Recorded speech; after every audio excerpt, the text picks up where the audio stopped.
thanks again for being part of this milestone, of this success, of this achievement. It's the first of many of us here.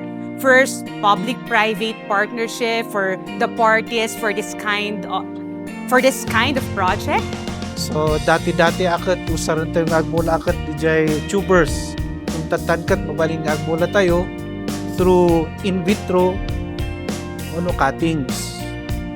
Ito pong lugar ninyo, ang CAR, ay ang pinakamalaking producers po ng potato dito sa ating bansa. While it's true nga right now, that tayo ti contributor ti patatas entire Philippines, we are the top producer. However, through time, as I said, nagbalbali ti panahon, time is changing. Kurang pa lang ba ti supply ti patatas ti Pilipinas? And that's why, with GBF, Shang Properties Foundation, BSU, and you, our partners, we're trying through this project to address that gap. The use of technology which is now being introduced to you with the help of our donors or supporters. So with this technology, it is hoped that we will be increasing our potato production. Adalan tayo kas nga ag-produce ti patatas using cuttings nga di usual nga tubers ti susaran tayo.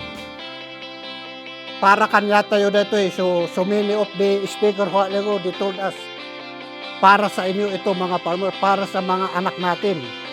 And with that, we have to cope up with the technology so that in the next years we have to sustain or we can sustain the production of potato in the locality that supplies the need of the other regions. All this, we hope that our potato farmers will really take full ownership of this project, because at the end of the day, it's really for you, for your family, for your livelihood.